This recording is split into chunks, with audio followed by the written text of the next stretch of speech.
اعوذ باللہ من الشیطان الرجیم، بسم اللہ الرحمن الرحیم۔ دوستو، آج ہم نئے لیکچر کے ساتھ حاضر ہیں اور اس میں ہم دی کے استعمال کریں گے، پچھلے استعمال پڑھیں گے اور پچھلے لیکچر میں ہم نے اے اور این کا استعمال پڑھا تھا، تو اس میں ہم دی کا استعمال سٹارٹ کرتے ہیں۔ دی کو انگلش میں، انگریزی میں ڈیفینائٹ آرٹیکل کہتے ہیں، اور اس کے کچھ رولز ہیں، کچھ طریقے ہیں، اور اس کے کچھ استعمالات ہیں کہ یہ کہاں کا استعمال ہوگا۔ تو سب سے پہلے جو اس کا استعمال ہے، یوزج ہے، وہ یہ ہے کہ کامن نون کو پراپر بنانے کے لیے دی لگائیں۔ اگر ہمارے پاس کوئی کامن نون دیا ہوا ہے تو اس کو پراپر بنانے کے لیے ہم کیا کریں گے، اس سے پہلے دی لگائیں گے تو وہ پراپر بن جائے گا۔ جیسے کہ اگزامپل ہے ہمارے پاس اے ہارس، گھوڑا، اس سے مراد عام گھوڑا، اور جب ہم اس سے پہلے دی لگائیں گے، دی ہارس، تو اس کا مطلب خاص گھوڑا۔ اور ایک بات نوٹ بھی کر لیں کہ پراپر نون سے پہلے دی نہیں لگے گا، پراپر نون سے پہلے اس میں معرفہ سے پہلے دی نہیں لگے گا، کیونکہ لوگوں کے اصلی نام اس میں معرفہ ہوتے ہیں، وہ پراپر نون ہوتے ہیں، پراپر سے پہلے دی نہیں لگتا۔ یہ بات آپ نے نوٹ کرنی ہے۔ اس کے بعد دوسرا ہے ہمارے پاس کہ اگر ایک کامن نون کا ذکر دوسری بار آ جائے تو اس سے پہلے دی لگائیں۔ اگر ہمارے پاس کوئی جملہ ہے اور اس میں کیا ہے، ایک بار کامن نون کا ذکر آیا ہے اور پھر دوبارہ آ گیا، تو اس سے پہلے ہم کیا کریں گے، اس سے پہلے دی لگائیں گے۔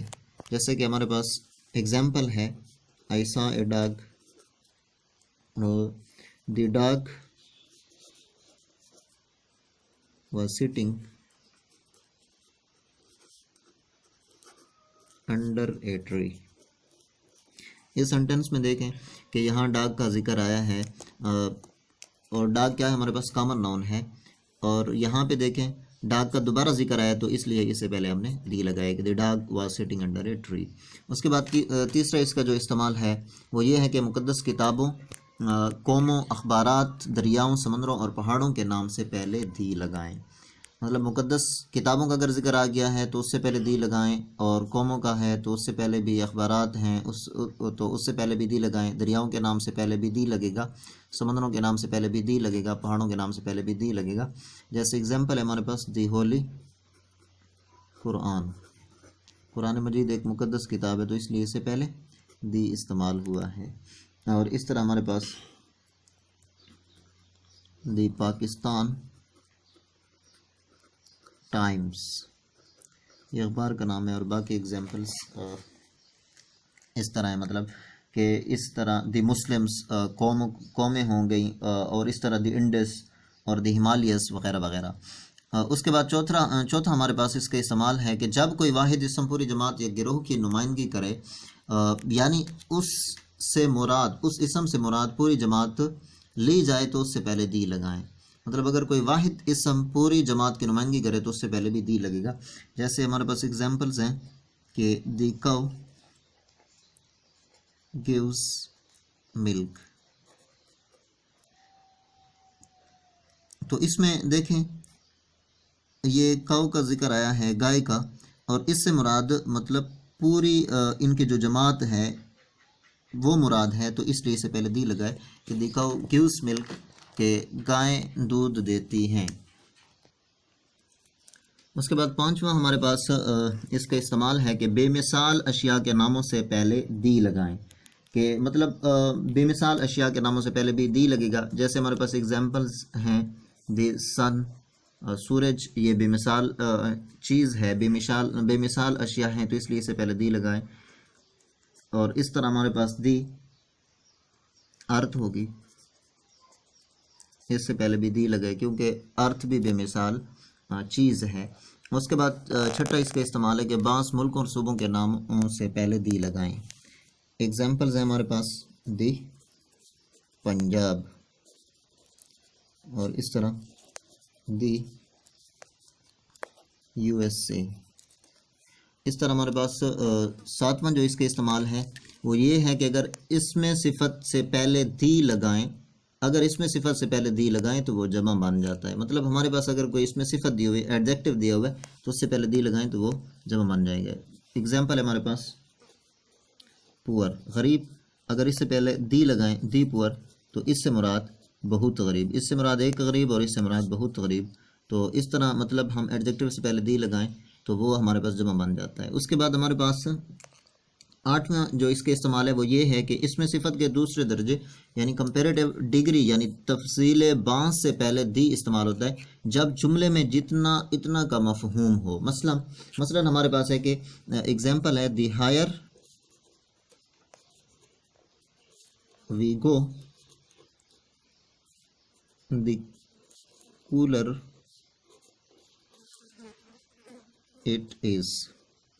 اس کا مطلب یہ ہے کہ معنی اس کا یہ ہے کہ ہم جتنا اوپر جائیں اتنی ہی سردی ہوگی۔ The higher we go the cooler it is.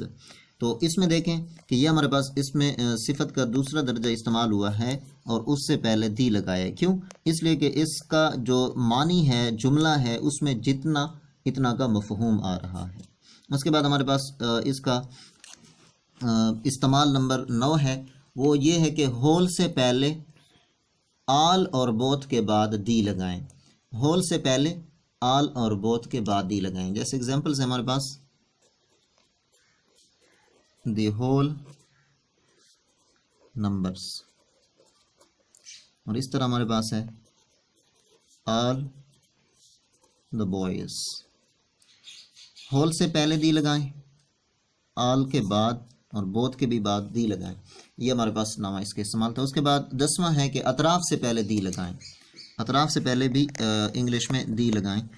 تو اس میں کیا ہے ہمارے پاس اطراف کے ایگزامپل ہے ہمارے پاس دی نارتھ، PTC وغیرہ وغیرہ، مطلب جتنے بھی اطراف ہیں ان سے پہلے دی لگے گا۔ اس کے بعد کیا ہے اس کا استعمال نمبر 11 ہے کہ ہر اس اسم سے پہلے دی استعمال ہوتا ہے جس کے بعد آف آئے۔ ایگزامپل ہے ہمارے پاس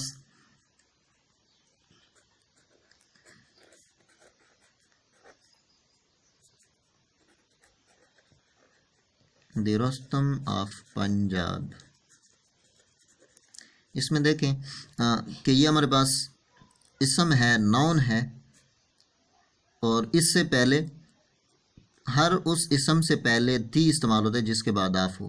یہ اسم ہے ہمارے پاس اور اس کے بعد آف ہے، اور آف ہے اور آف سے پہلے ہمارے پاس اسم ہے، نون ہے، تو اس لیے ہم نے نون سے پہلے دی استعمال کیا ہے۔ اس کے بعد کیا ہے ہمارے پاس 12واں اور آخری اس کا استعمال ہے کہ خطاب سے پہلے دی استعمال ہوتا ہے۔ جیسے ہمارے پاس ایگزامپل ہے دی قائد اعظم، یہ ہمارے پاس خطاب ہے تو اس سے پہلے دی لگے گا، مطلب جتنے بھی خطاب ہیں ان سے پہلے دی لگے گا، ETC وغیرہ وغیرہ۔ دوستو آج کے لیکچر کے لیے اتنا ہی کافی ہے، انشاءاللہ نیکسٹ ویڈیو میں ملتے ہیں۔